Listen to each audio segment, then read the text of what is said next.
தமிழர்களின் number one choice Tamil matrimony. அடகில் இருக்கும் தங்க நகைகளை மீட்டு 10 நிமிடங்களில் பிரைம் கோல்ட் ஹப் மூலம் அதிக விலைக்கு விற்க 7997990028 தொடர்பு கொள்ளவும். புதன்கிழமை பிறந்தவங்களுடைய வாழ்க்கை எப்படி இருக்குன்னு சொல்லுங்கள். நான் எழுதி தரேன், ரெக்கார்ட் பண்ணி தரேன். அவங்களுக்கு எதுவுமே ஈஸியாக கிடச்சிருக்காது, போராடி தான் கிடச்சிருக்கும். இவர்களுக்கு அறிவு ரொம்ப அதிகமாக இருக்கும். அப்போ நம்ம அறிவுக்கு இல்லாத மரியாதை இங்கே என்னடா அப்படின்ற அந்த ஒரு தெனாவட்டி இருக்கும். இவங்ககிட்ட பணம் இருக்கோ இல்லையோ, இந்த நகைச்சுவை உணர்வும் இந்த ஹாசியமும் அவங்களுக்கு மிகப்பெரிய நட்பு வட்டத்தை உருவாக்கி வச்சிருக்கும். இந்த புதன்கிழமை பிறந்தவங்களால சும்மாவே இருக்க முடியாது சாமி. அப்போ எந்த துறையில் தூக்கப்பட்டாலும் அவங்க அந்த விஷயத்தை படிச்சுக்கிட்டே இருப்பாங்க. இவர்களுக்கு அறிவு சார்ந்த வேலைகள் தான் வெற்றியை கொடுக்கும் சாமி. இவர்கள் உடல் உழைப்புக்கு ஆக மாட்டார்கள். ஹார்ட் ஒர்க்கை விட இவங்களுக்கு ஸ்மார்ட் ஒர்க் தான். Nobody can stop that Wednesday. அதுக்கப்புறம் அவங்க நிறுத்தவே முடியாது. ஏன்டா இவனை தூண்டி விட்டோம், ஏன்டா இவனை கோவப்படுத்தணும், ஏன்டா இவனை காயப்படுத்தணும்னு எதிராளி நொந்து செத்துடும். அப்போ புதன்கிழமை பிறந்தவனே பகிர்ச்சிக்காத. உலகெங்கிலும் இருக்கும் ஆன்மீக அன்பர்களுக்கும் ஆதன் ஆன்மீக நேயர்கள் அனைவருக்கும் பணிவான வணக்கமும் மனம் நிறைந்த வாழ்த்துக்களும். அனைத்தும் கணக்கு தான். நம்மளை பற்றிய கணக்கு நம் கையில் இருக்கிறது ஜாதக வடிவில். அந்த கணக்கு எப்பப்போ என்னென்ன ரிசல்ட் உங்களுக்கு கிடைக்கின்றது முன்னாடியே டிசைட் பண்ணியாச்சு. சிலது போராட்டங்களுக்கு பின் கிடைக்கும், சிலது கிடைக்க பெற செய்ய வேண்டும். நம்மளுக்கு சில விஷயங்கள் தடையாகவே நின்றுக்கிட்டு இருந்தால் வாழ்க்கை அடுத்து மூவ் ஆகாது. அந்த தடையை நீக்கி நமக்கு உண்டான சரியான வழிநடத்தல் தான் மிகச்சரியான ஜோதிடரால் செய்ய முடியும். சொல்லுவாங்க, பிரச்சனைங்க வெயிட் பண்ணுங்கன்னு சொல்கிற ஆட்கள் இருக்கிறாங்க, கொஞ்சம் பார்த்துக்கின்றாங்க. இருங்க, உங்கள் வாழ்க்கையை நான் இந்தந்த விஷயத்தை இந்தந்த விஷயமாக இந்தந்த நேர காலங்களில் இந்தந்த கோயில்களுக்கு போய்ட்டு வாங்க, இதை செஞ்சுக்கிட்டு வாங்க, இதோடைய தாக்கம் குறையும், ஏற்றம் வரும்னு நம்பிக்கையை தருவர் தான் ஜோதிடர். அந்த வகையில் தான் நம் ஜோதிடர் பல பேருடைய வாழ்க்கையை சீரும் சிறப்புமாக அமைத்து அவர்களுக்கு என்ன தேவையோ அதை செய்து தருகிறார் அதிர்ஷ்ட ஜோதிடர் அகில் சித்தார்த் அவர்கள். இன்றும் நம் நிலையத்தில் நிறைய அனுபவங்களோடு காத்திருக்கிறார். அவரை வணங்கி வரவேற்போம். ஐயா வணக்கம். ஐயா வணக்கம். ஐயா, நம்ம கிழமையை பற்றி பேச ஆரம்பித்த போதும் நிறைய பேர் ஏன் கிழமை வரலையே, நாங்கள்லாம் பிறந்தது கிழமை இல்லையா, ஏன் ஜோதிடர்கிட்ட கேட்கலன்ற மாதிரி கேள்வி ஜாஸ்தியாகிடுச்சு. ஸோ இன்றைக்கி நம்ம புதன் எடுத்துக்கலாம். கண்டிப்பாக நீங்கள் கிழமைக்கு உண்டான எண்களும் சொல்லிடுறீங்க. பெரும்பகுதி என்னவா எண்களுக்கும் அந்த தொடர்பு இருக்கும். நிச்சயமாக எல்லாத்தோட ஆக்டிவிட்டீஸும் அதில் அவ்வளோ கரெக்டாக இருக்குங்க. நீங்கள் சில விஷயங்கள்லாம் நான் என்னை வச்சே கம்பேர் பண்ணி பார்த்துட்டேன். எப்படி இவ்வளோ துல்லியமாக வரும்? ஏன்னா நீங்கள் date of birth time of பர்த்தெல்லாம் கேட்கல, வெறுமனை என்ன கிழமைன்றதுக்குள்ளேயே வந்துடுறீங்க. ப்ளஸ் அந்த கூட்டுத்தொகைகளை வந்தாலும் வந்துடுறீங்க. நிச்சயமாக புதன் சார்ந்து புதன்கிழமை பிறந்தவங்களுடைய வாழ்க்கை எப்படி இருக்குன்னு சொல்லுங்கள். ரொம்ப மகிழ்ச்சி. ஆதன் ஆன்மீகம் நேயர்களுக்கு என்னுடைய முதல்கண் பணிவான அன்பான வணக்கங்கள். புதன் அப்படின்னாலே புத்திக்காரர்கள், புதன் அப்படின்னாலே கல்விக்கான அதிபதி, புதன் அப்படின்னாலே இரட்டைத்தன்மை, புதன் அப்படின்னாலே தடைகளை தாண்டி வெல்வது. புதன்கிழமை பிறந்தவங்களுக்கு பாருங்களேன், இது நான் எழுதி தரேன், ரெக்கார்ட் பண்ணி தரேன். அவங்களுக்கு எதுவுமே ஈஸியாக கிடச்சிருக்காது, போராடி தான் கிடச்சிருக்கும். புதன்கிறது புத்தி கூர்மைக்கும் புதன் தானே. புத்தி தான் புதன் தான் புத்திக்காரகன், புத்தி கூர்மைக்கு புதன் தான். அப்படி இருந்தாலும் உங்களுக்கு தடைகள் வரதான். ஆமாம் ஆமாம். அது என்னென்னா இவர்களுக்கு அறிவு ரொம்ப அதிகமாக இருக்கும். அப்போ நம்ம அறிவுக்கு இல்லாத மரியாதை இங்கே என்னடா அப்படின்ற அந்த ஒரு தெனாவட்டி இருக்கும். இயல்பாகவே பார்த்திங்கன்னா அவங்களுக்கு இந்த ஞான செருக்கு, அறிவு செருக்கு இருக்கும். அப்போ என்ன ஆகும், எல்லாருமே தனக்கு மதிப்பு கொடுக்கணும், மரியாதை கொடுக்கணுன்ற எதிர்பார்ப்பாங்க. வித்யா கர்வம் இருக்கும். அந்த வித்யா கர்வம் என்ன பண்ணும், எத்தனை முறை போராடினாலும் நான் எடுத்துக்கிட்ட விஷயத்தில் ஜெயிச்சே ஆகணுங்கிற அந்த வெறி இருக்கும். அப்போ இந்த புதன் அப்படின்னு வந்துட்டிங்கனாலே ஆயில்யம், கேட்டை, ரேவதி இந்த நட்சத்திரங்களும் புதன் தான். புதன்கிழமை பிறந்தவர்களும் புதன் தான். அதே போல் இப்போ 5 அப்படிங்கிறது தான் புதன். அப்போ 5ஆம் எண் அந்த கூட்டுத்தொகையில் வரக்கூடிய அத்தனை தேதிகளில் பிறந்தவங்களுக்கும் இந்த இப்போ நான் சொல்லக்கூடிய விஷயங்கள் எல்லாம் பொருந்தி போகும். இப்போ புதன் அப்படிங்கிறது அவர்களுக்கு போராட்ட குணத்தை கொடுக்கும். இயல்புலேயே அவங்க தடைகளை தாண்டி ஜெயிச்சுக்கிட்டு இருப்பாங்க. அப்போ அவங்களுக்கு எடுத்தோடனே ஒரு விஷயம் நடந்துட்டா தான் கொஞ்சம் ஆச்சரியமாக இருக்கும். நமக்கு எதுவுமே ஈஸியாக கிடச்சிடாது, இதுன்னு உடனே கிடச்சிருச்சு, இது என்ன அப்படின்னு பார்ப்பாங்க. அப்போ ஒரு ஒரு தடைகளை தாண்டி ஜெயிச்ச பழக்கப்பட்டவங்களுக்கு தடைகள் புதிதல்ல, ஆனால் வெல்லணும், வென்றே தீரணுங்கிற இந்த வேட்கை எல்லாமே இந்த புதனுடைய அம்சம். புதன்கிழமை பிறந்தவர்கள் மிதுன ராசி மிதுன லக்னம், கன்னி ராசி கன்னி லக்னம், இவர்களுக்கும் இந்த புதனுடைய வீடுகள்ன்றதுனால நான் சொல்லக்கூடிய விஷயங்கள் பொருந்தி போகும். அப்போது இவர்களுக்கு என்னென்னா, அவங்க எந்த தொழில் சார்ந்த ஆட்களாக வேணா இருக்கட்டும், ஜாதகர்களாக வேணா இருக்கட்டும், அந்த தொழிலில் இன்றைய தேதியில் என்னெல்லாம் லேட்டஸ்ட்டு விஷயங்கள் இருக்கோ அதையெல்லாம் கற்றுக்கணும், தெரிஞ்சுக்கணும், அப்டேட் பண்ணிக்கிட்டே இருக்கணுன்ற அந்த ஆர்வம் இருக்கும். ரெண்டாவது, இயல்புலேயே புதன் அப்படிங்கிறப்ப நட்பை குறிக்கும். புதன்கிழமை பிறந்தவர்கள், புதன் நட்சத்திரத்தில் பிறந்தவர்கள், புதன் ராசிகளில் பிறந்தவர்கள், புதன் லக்னத்தில் பிறந்தவர்கள் எல்லாருக்குமே எல்லோரோடும் மிக சகஜமாக நட்பு பாராட்டக்கூடிய அந்த அன்பு இருக்கும் சாமி. அவங்கக்கிட்ட ஒரு ஹாஸ்யம் இருக்கும். ஹாஸ்யம்னா நகைச்சுவை உணர்வு. அவங்க எதிரில் இருக்கவங்களை கேலி பண்ணுவாங்க, ஆனால் அவங்களும் சிரிப்பாங்க, இவங்களும் சிரிக்க வச்சுக்கிட்டு இருப்பாங்க. இது எவ்வளோ ஒரு மேன்மையான பண்பு பாருங்கள். மற்றவங்களுக்கு வலிக்காமல் அவங்கள கிண்டல் பண்ணுறது. அவங்க அவங்க ஹர்ட் ஆகிற மாதிரி பண்ணிட்டோம்னா அது வந்து டீசிங், இல்லை அவங்க வந்து நம்ம காயப்படுத்துகிறோன்ற ஹர்ட்டிங் ஆகிடும். இது வந்து எப்படின்னா சேர்ந்து மகிழ்வதுன்ற கான்செப்டுக்குள்ளே தான் இந்த புதன் எப்போவுமே பயணிக்கும். மகிழ்வித்து மகிழ், அவன் மகிழ்வித்து மகிழ். அவங்க இருக்க நக்கல் யாருக்குமே இருக்காது. என்னுடைய எடிட்டர் அவர் வந்து அவருடைய டேகே பார்த்தீங்கன்னா மகிழ்வித்து மகிழ்னு வச்சுருப்பார் அவருடைய வாட்ஸ்அப்பில். கடைசியில் பார்த்தா அவர் வந்து மிதுன ராசி புனர்பூச நட்சத்திரம். அப்போ மிதுனங்கிறது புதன் இல்லையா? அப்போ நீங்கள் சொன்னதில் எனக்கு அது ஞாபகம் வருது. ரெண்டாவது பார்த்திங்கன்னா, இவங்ககிட்ட நக்கல் குணம் ஜாஸ்தியாக இருக்கும். நக்கல்னா அப்படின்னா, அவங்க எதிரில் இருக்கிறவங்க இது அவங்களுக்கு கிச்சு கிச்சு மூடுன்னு தெரியும், அந்த வார்த்தையை பேசுவாங்க. பேசும்போதே இல்லை அவங்க ஒருத்தரை வெல்கம் பண்ணும்போதே அவங்கள எப்படி வெல்கம் பண்ணால் அவங்க சிரிப்பாங்கன்றது அவங்களுக்கு தெரியும். வணக்கம் ஐயா அப்படி சொல்லும்போதே அவங்க சிரிச்சிருவாங்க. நண்பர்களை வந்து அப்படி கலகலப்பாக வச்சுக்குவாங்க. இவங்க இருக்கிற இடத்துல ஒரு சிரிப்பு இருக்கும். இவங்ககிட்ட பணம் இருக்கோ இல்லையோ, இந்த நகைச்சுவை உணர்வும் இந்த ஹாஸ்யமும் அவங்களுக்கு மிகப்பெரிய நட்பு வட்டத்தை உருவாக்கி வச்சுருக்கும். இந்த புதன்கிழமை பிறந்தவர்கள், புதன் ராசி புதன் லக்னத்தில் பிறந்தவர்கள், புதன் எண்ணிக்கையில் பிறந்தவர்கள் பார்த்திங்கன்னா எப்போவுமே plan A, plan B, plan சின்னு 2-3 விஷயம் வச்சுருப்பாங்க. இது நடக்கலைன்னா இது நடக்கலைன்னா இது. ரெண்டாவது பார்த்திங்கன்னா, அவங்களுக்கு நல்லா தெரியும் நாம் ஒன்று நினைப்போம் ஆனால் அது வேற ஒன்று நடக்கும். மற்றவனுக்கு எப்படியோ எனக்கு எப்போவுமே நான் பிளான் பண்ணது நடக்காது அப்படிங்கிறத நல்லா புரிஞ்சு வச்சுக்கிட்டவங்க தான் இந்த புதன். அப்போ இது சின்ன வயதுலேருந்தே அவங்க என்ன தோணணும், என்ன மாதிரியான உணர்வை ஏற்படுத்தினா, எது வந்தாலும் சந்திச்சுக்கலாம். சம்பிரதாயமாக நம்ம ஒரு பிளான் வச்சுக்குவோம், ஆனால் எதிர்பாராததை எதிர்பாருங்கள் அப்படிங்கிற வாழ்க்கை யாருக்குன்னா இந்த புதனுடைய ஆதிக்கம் உள்ளவர்கள் தான். புதன்கிழமை பிறந்தவர்கள், புதன் ராசி லக்னம், அந்த எண்ணிக்கையில் பிறந்தவங்க எல்லாருக்குமே லைஃப்பில் அவங்க ஒரு விஷயம் பிளான் பண்ணி ஓடிக்கிட்டு இருப்பாங்க. சற்றும் எதிர்பாராத திருப்பங்கள் எல்லாமே இந்த புதன் தான் நடக்கும். இவங்களை தூக்கிட்டு போய் என்ன பண்ணணும்னா, இவங்களுக்கு சம்மந்தமே இல்லாத ஒரு டிபார்ட்மெண்ட்டில் தூக்கி போகணும். இவங்க படித்தது ஒன்றா இருக்கும், உங்கள் வேலை செய்கிறது ஒன்றா இருக்கும். நீங்கள் கமெண்ட்ஸில் கேளுங்க, புதன்கிழமை பிறந்தவங்க எல்லாருமே நிச்சயமாக 99% இணையாக அவங்க படித்தது ஒன்றாவும், அவங்க வேலை பார்த்துக்கிட்டு இருக்கிறதும், புகழடைஞ்சிக்கிட்டு இருக்கிறதும், அவங்க பணம் சம்பாதிச்சுக்கிட்டு இருக்கிறதும் கம்ப்ளீட்டாக வேறு ஒன்றா இருக்கும்.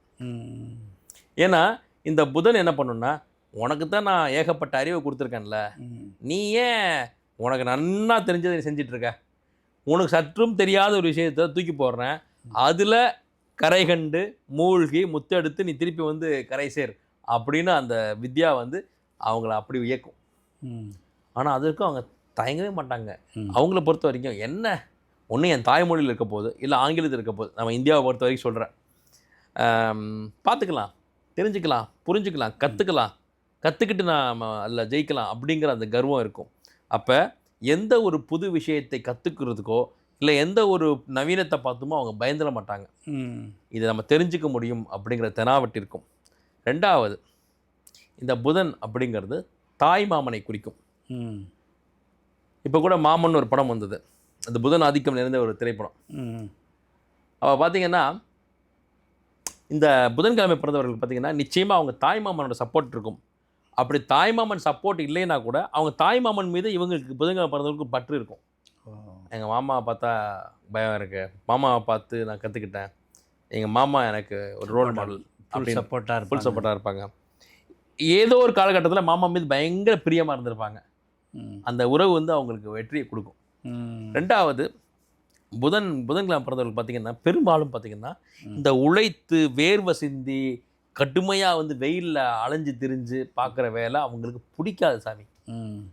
அப்படி காலத்தின் சூழல் அப்படி ஒரு வேலை இருந்தால் கூட எப்படியாவது திருப்பி நான் அந்த அறிவை பயன்படுத்தி செய்யக்கூடிய டெக்னிக்கல் ஒர்க்குக்கு நான் போகணும், என் அறிவை பயன்படுத்தக்கூடிய வேலைக்கு போகணும்னு துடிக்கும் அவங்களுடைய ஆன்மா. அப்போ என்ன பண்ணும், ஆட்டோமேட்டிக்காக ஆடிட்டு, அக்கௌண்ட்ஸு, கணக்கு பார்க்குறது, ப்ரொஃபஸரு, வாத்தியார், டீச்சிங் ஜாபு, எழுத்து பணி, பேங்க்கு, இல்லை ஒரு இடத்துல உட்காந்து சிஸ்டமில் ஒர்க் பண்ணுறது, ரொம்ப ஆடாமல் அசையாமல் ஏசி ரூமில் உட்காந்து ஒர்க் பண்ணுறது, அவர்களுடைய பொருளாதாரமோ அவங்களோட சம்பளமோ கூட கம்மியாக இருக்கலாம். ஃபிசிக்கலுக்கு ஒரு மென்டலி ஒர்க்கு உங்களுக்கு ரொம்ப. ஆமாம், இதுதான் ரொம்ப முக்கியமான விஷயம். என்னுடைய கிளைண்ட் ஒரு பையன், அவன் படித்தது வந்து +2 தான். ஆனால் அந்த படிப்பு மேலே பயங்கர ஆர்வம் அவனுக்கு. என்ன பண்ணால் எங்கேயோ போய் ஒரு டேலி படிச்சுட்டு வந்துட்டான். அவங்க வீட்டில் என்ன சொல்லியிருக்காங்க, நான் வந்து உனக்கு ஒரு ஆட்டோ வாங்கி தரேன், அந்த ஆட்டோ ஓட்டு நமக்கு வருமானம் வரும் அப்படின்ட்டு. பொருளாதாரத்தில் பின்தங்கிய குடும்பம். அவங்க வந்து கொஞ்சம் ஆட்டோ ஓட்டுன்றப்போ கொஞ்சம் உடல் உழைப்பு ரொம்ப ஜாஸ்தி தேவை, வெயிலில் ஓடணும் ஆடணும். இந்த பையனுக்கு என்னென்னா ஆட்டோ ஓட்டரில் தயக்கம் இல்லை, ஆனால் கொஞ்சம் சொகுசாக இருந்துட்டு பண்ணலாமே, அறிவை பயன்படுத்தலாமே அப்படின்ற ஆர்வம் என்கிட்ட வராரு. அப்புறம் பார்க்கும்போது இப்போ கண்டிப்பாக நீ ஏதோ ஒன்று கற்றுக்கிட்டு இருப்பியே அப்படிங்கிறேன். எந்த தைரியத்தை கேட்குறேன்னா, இந்த புதன் ஆதிக்கத்தில் பிறந்தவங்க எதையாவது கற்றுக்கிட்டே இருப்பாங்க. Type writing, Tally, computer course, இதெல்லாம் கமெண்ட்டில் கேளுங்க, சொல்லுவாங்க. ஆமாம் சார், நான் கம்ப்யூட்டர் கோர்ஸ் போனேன்னுவாங்க. இந்த புதன்கிழமை பிறந்தவங்களால சும்மாவே இருக்க முடியாது சாமி. எதையாவது டைலரிங் கற்றுக்கிறேன். ஜோதிடமே புதன் தான். அப்போ எந்த துறையில் தூக்கி போட்டாலும் அவங்க அந்த விஷயத்த படிச்சுக்கிட்டே இருப்பாங்க. இவன் புதன்கிழமை பிறந்த பையன், தம்பி இப்போ என்ன படிச்சுக்கிட்டு இருக்கேன், என்னப்பா படிச்சுக்கிட்டு இருப்பேன்னு கேட்கும்போது, நீங்கள் ஒரு ஜோதிடத்தை முழுசாக கற்றுக்கிட்டிங்கன்னா தைரியமாக கேட்க முடியும் சாமி. அங்கேருந்து பதில் எஸ்ன்னு மட்டும்தான் வரும், நோங்கிறதுக்கு இங்கே இடம் கிடையாது. ஆமாம் சார், டேலி படிச்சுட்டு இருக்கேன் சார். ஏன் டேலி படிக்கிறீங்க? இல்லை சார், நம்ம டேலி படிச்சிட்டோம்னா இந்த கேஷியர் ஜாப்லாம் கிடைக்கும் சார். கேஷியர் ஜாப் கிடச்சிட்டா ஹோட்டலோ ஒரு நிறுவனமோ நமக்கு ஒரு சேர் கொடுத்துருவாங்க, நமக்கு ஒரு டேபிள் மாதிரி கொடுத்துருவாங்க, ட்ராலாம் இருக்கும். பெரும்பாலும் பார்த்தீங்கன்னா கேஷியர் ஜம்முன்னு தான் வச்சுருப்பாங்க, ஃபேன் போட்டிருப்பாங்க, இல்லை ஏசி பக்கத்தில் உட்கார வச்சுருப்பாங்க, கேஷ் கொடுப்பாங்க, நம்ம எண்ணி உள்ளே போடலாம், இல்லை கணக்கு எழுதிக்கலாம். சம்பளம் கம்மியாக இருந்தாலும் வேலை சொகுசாக இருக்கும்ல சார். அந்த புதன் தான் திங்க் பண்ண வைக்குது. அப்போ நான் சொன்னேன், சரி ஓகே, இந்தந்த கோர்ஸ்லாம் நீ படி, உன் ஜாதகத்தில் இந்தந்த கோர்ஸ் நீ படித்தேன்னா உனக்கு மிகப்பெரிய வெற்றி இருக்குது அப்படின்னு சொல்லும்போது, சார் நல்லா இருக்குது சார், நான் இப்போ பிகாம் போட்டிருக்கேன் சார். +2 முடிச்சிட்டாரு, பிகாம் வந்து போட்டிருக்கிறார். அப்போது இங்கே ஜாதகத்தில் இருந்ததும் அந்த விஷயந்தான். அப்போ ஜாதகத்தில் சொல்லிவிடுங்க சார், இந்த பையன் என்ன படிப்பார், எதை நோக்கி பயணப்படுவார்னு இருக்கும். அப்போ நான் சொன்னேன், நீ பிகாமே படித்தா கூட அது சம்மந்தப்பட்ட வேலையை விட இந்த கோர்ஸ் நீ படிச்சு பாரு, இதுதான் உனக்கு கடைசி எண்ட் பாயிண்டில் வந்து முடியும் அப்படின்னு. இது என் லிஸ்ட்லேயே இல்லை சார். மணிவரன் சார் சொல்வார்ல, ஆஹா இது நம்ம லிஸ்ட்லேயே இல்லையே அப்படின்ட்டு. அந்த மாதிரி லிஸ்ட்லேயே இல்லாத ஒரு படிப்பை சொல்கிறேன், அந்த படிப்பில் போய் ஜாயின் பண்ணு அப்படின்ட்டு. அந்த படிப்புலேயும் போய் அந்த ஒரு கோர்ஸ் பண்ணுறாரு. அந்த கோர்ஸ் பண்ணும்போது அதே வேலை அவருக்கு அமைஞ்சு இப்போ 2-3 ஆட்டோ வாங்குற அளவுக்கு சமாளிச்சிட்டு இருக்கார். ஆட்டோ ஓட்டினார், ஆனால் இடையில ஆட்டோவே ஓட்டலை, வாங்கி வாடகை விட்டார். அவருக்கு என்னென்னா, நம்ம உழைக்கணும், ஆனால் அலைஞ்சு தெரிஞ்சு உழைக்கக்கூடாது. அவங்க ஆட்டோ ஓட்டுன்னு சொல்லிட்டு இருக்கும்போது ஜாதகத்தை எடுத்துட்டு வர்றாரு. ஆட்டோ வாங்கலை, ஐடியா கேட்டில, வீட்டில் இந்த மாதிரி பண்ணுறாங்க, எனக்கு ஆட்டோ ஓட்ட முடியாது சார், என்னோட அந்தளவுக்கு உடல் தம்பி இல்லை, நான் அறிவை தான் நம்புகிறேன். ஏன்னா இந்த புதன் வந்து அறிவை தான் நம்பும். அப்படி இவர்களுக்கு வந்து அறிவு சார்ந்த வேலைகள் தான் வெற்றியை கொடுக்கும் சாமி. இவர்கள் உடல் உழைப்புக்கு ஆக மாட்டார்கள். ஸ்மார்ட் ஒர்க், ஹார்ட் ஒர்க்கை விட இவங்களுக்கு ஸ்மார்ட் ஒர்க் தான். ஸ்மார்ட் ஒர்க்குனாலும் அங்கேயும் உழைப்பு தான். புதன்கிழமை பிறந்தவங்க உழைக்காம அவ்வளோ கேஷ் டிரான்சாக்ஷனில் ஒன்று விட்டாலும் பெரிய பிரச்சனை, அந்த ப்ரெஷர் ஜாஸ்தியாக இருக்கும், ஆனால் அதை ஏற்றுக்க தயாராக இருக்கும். இந்த புதன்கிழமை என்ன பண்ண சேலஞ்சஸ் ஏற்றுக்க தயாராக இருக்கும் சார். அவங்களுக்கு சவால்னால் ரொம்ப பிடிக்கும். இந்த புதன்னாலே பந்தயம் சாமி, சொல்லி அடிக்கிறது எல்லாமே புதன் தான். புதன்கிட்ட ஒரு விஷயம் இருக்குது, நீங்கள் ஒரு விஷயத்தை அதுக்கிட்ட முடியாதுன்னு சொல்லி பாருங்களேன். புதன்கிழமை பிறந்தவங்ககிட்ட 5ஆம் நம்பர் ஏன்ப்பா கஷ்டம், தம்பி இதெல்லாம் உங்களால் முடியாது, நீங்கள் வேறு ஏதாவது ட்ரை பண்ணுங்க அப்படி சொன்னால், எதை நீங்கள் முடியாதுன்னு சொல்கிறீங்களோ அதை முடித்து காட்டியே ஆகணும்னு வெறிகொண்டு, ஆனால் வெளில சொல்ல மாட்டான். புதன் பிறந்தவன் பூரா பார்த்தீங்கன்னா கல்லூலிமாங்க, மனசுக்குள்ளேயே அப்படியே புதைச்சி வச்சு அந்த அவமானத்தை விதையாக உரமாக வச்சு அப்படியே கனலாக அப்படியே எரியும் உள்ளுக்குள்ளே. ஏன்னா புதன்கிழமை பிறந்தவன் சாஃப்ட் நேச்சர் சார். புதன்னாலே சிரிப்பு, சந்தோஷமாக வாழ்கிறவன், ஆனால் உள்ளுக்குள்ளே கனல் இருக்கும். என்னைய பார்த்து நீ முடியாதுன்னு சொல்லிட்டியா, உன்னை என்ன பண்ணுறேன் பார். அவனை அடிக்கவோ அவனை எப்படா நீ சொல்ல போச்சுங்கிறதில்ல, தன் வெற்றியால் அவனை அடிக்கத்தான் ஆசைப்படும் புதன்கிழமை. அப்படியே கனல் என்ன பண்ணும், அப்படியே பண்ணிட்டில்ல. ஆமாம், எதை ஒன்றை முடியாதுன்னு அவனை அவமானப்படுத்தினானோ அவன் முன்னாடியே அதை முழுசாக கற்றுக்கிட்டு அதில் பாண்டித்யம் பெற்று அதில் கோலோச்சக்கூடிய அந்த வல்லமை நிறைந்தவர்கள் தான் புதன்கிழமை பிறந்தவர்கள். கன்னி ராசி கன்னி லக்னம், மிதுன ராசி மிதுன லக்னம், 5ஆம் எண்ணில் பிறந்தவர்கள் எல்லாருமே. அப்போ நீங்கள் அவனை தூண்டி விடக்கூடாது. தூண்டிட்டா அவன் பற்றி எரிஞ்சிருவான். ரெண்டாவது, இந்த சூரியனுக்கும் புதனுக்கும் என்ன டிஃப்ரென்ஸ்னால், சூரியன் ஆதிக்கம் பெற்றவர்கள் வந்து டாம், அதாவது உடனே பிளாஸ்ட் தான், எப்போ சட்டையை பிடிச்சிருவாங்க, எப்படிடா நீ என்னை அவமானப்படுத்த போச்சுன்னு. அவங்களுக்கும் அந்த தன்மான உணர்வு இருக்கும். இந்த புதனுக்கும் தன்மான உணர்வு இருக்கும். ஆனால் புதன் எப்படி இந்த தன்மான உணர்வை காட்டும்னா, எடுத்த உடனே அப்படி அந்த தன்மான உணர்வு எனக்கு அதிகமாக இருக்குது, நீ என்னை மதிக்கணும் அப்படின்னு காட்டாது. அது என்ன பண்ணுன்னா, அன்புக்கு அடிமை இந்த புதன். அன்புன்றப்போ ரொம்ப தாழ்ந்து போகும், பணிந்து போகும். அந்த அந்த அன்பை துஷ்பிரயோகம் பண்ணுறாங்கன்னு வச்சுக்கோங்க, அங்கே வெடிச்சிடும். இங்கே சூரியன் வந்து தாழ்ந்தே போகாது, என்ன அன்பாக இருந்தால் நான் இப்படி தான் இருப்பேன் இருக்கும். இது என்ன பண்ணும், அதை வந்து அனுசரித்து போய் ஒத்து போய் தாழ்ந்து போய் அந்த அன்புக்கு அடிமைப்பட்டு கிடக்கும் இல்லையா, அது சாஃப்ட் நேச்சர். ஆனால் அந்த அன்பை நீங்கள் துஷ்பிரயோகம் பண்ணுறீங்கன்னு ஒரு கட்டத்துக்கு மேலே அதுக்கு வந்து தாழ முடியாமல் புரிஞ்சுக்கிடுச்சுன்னா, அதன் பிறகு அந்த புதனின் கிழமை பிறந்தவர்களுடைய அந்த எதிர்ப்பை உங்களால் சமாளிக்கவே முடியாது. அவங்க அடுத்தடுத்து ஜெயிக்கிறத பார்த்து பார்த்து பார்த்து பார்த்து நீங்கள் வயிறு எறிஞ்சு சாக முடியுமே தவிர, nobody can stop that Wednesday. அதுக்கப்புறம் அவங்க நிறுத்தவே முடியாது. ஏன்டா இவனை தூண்டி விட்டோம், ஏன்டா இவனை கோவப்படுத்தணும், ஏன்டா இவனை காயப்படுத்தணும்னு எதிராளி வந்து நொந்து செத்துடுவான். அப்போ புதன்கிழமை பிறந்தவனே பகைச்சிக்காத, புதன் ஆதிக்கத்தில் பிறந்தவனே பகைச்சிக்காத, புதன் நட்சத்திரத்தில் பிறந்தவனே பகைச்சிக்காத. இவங்க எப்படின்னா சாமி, நிச்சயமாக அன்பின் பெயரால் ஏமாந்து பணத்தை இழந்து தன்னுடைய தன்மானத்தை இழந்து தன்னுடைய பொன்னான காலத்தை இழந்த ஒரு காயப்பட்ட ஒரு கதை நிச்சயமாக புதனாதிக்கத்தில் பிறந்தவர்களுக்கு கண்டிப்பாக உண்டு. அந்த காயம்தான் அவர்கள் ஓட வைக்கும். ஏன்னா இவங்க கொஞ்சம் சுகவாசி சாமி, கொஞ்சம் அன்பு கிடைச்சாலும் அப்படியே அங்கே செட்டில் ஆகிடுவாங்க. ஆனால் தெய்வாதீனமாக அந்த அன்பு அவங்களுக்கு உண்மையான அன்பாக இருந்துட்டா கிஃப்ட்டு, அப்படியே கிஃப்ட்டு. பட் அது வந்து இவங்களை மிளகா அரைச்சதுன்னு வச்சுக்கோங்களேன், ரொம்ப காயப்பட்டு ஒரு நிமிஷம் உடஞ்சி உட்காந்துருவாங்க. ஆனால் இந்த புதன் எல்லாமே ஃபீனிக்ஸ் பறவை அப்படி உடஞ்சி உட்காந்து அப்படியே யோசிக்கும், இவ்வளோ அறிவு இருந்து நம்ம எப்படி ஏமாந்தோம். ஏன்னா அன்பின் முன்னாடி அறிவு வேலை செய்யாது சாமி. அன்பா அறிவான்னு கேட்டால் அன்பு தான் முதல்ல. அன்பிடம் அறிவு ஏமாந்து தாழ்ந்து தோற்று போகும், திரும்ப பாடம் கற்றுக்கிட்டு எந்திரிச்சு வரும். அன்புங்கிறதே முட்டாள்தனமாக தானே. அறிவு வேலை செஞ்சுட்டு அங்கே அன்பு மட்டுப்பட்டு போயிடும். அறிவு மட்டுப்பட்டதான் அன்பு மேலோங்கி நிற்கும். அப்போ அன்பு உங்களை ஏமாத்திருச்சுனாலே தான் அப்போ தான் அந்த அறிவு முழிச்சுக்கும். ஆஹா, ஏமாந்துட்டமேடா, இவ்வளோ படித்து இவ்வளோ ஞானமாக இருந்து இவ்வளோ அறிவு இருந்து நம்ம ஏமாந்துட்டமேன்னு அப்படி வெகுண்டு எழும் சாமி. அந்த எரிமலைக்கு முன்னாடி யார் ஏமாத்தினானோ அவன் பஸ்மம் ஆயிடுமா. ஏனால் அறிவின் கோபம் அடர்த்தியானது.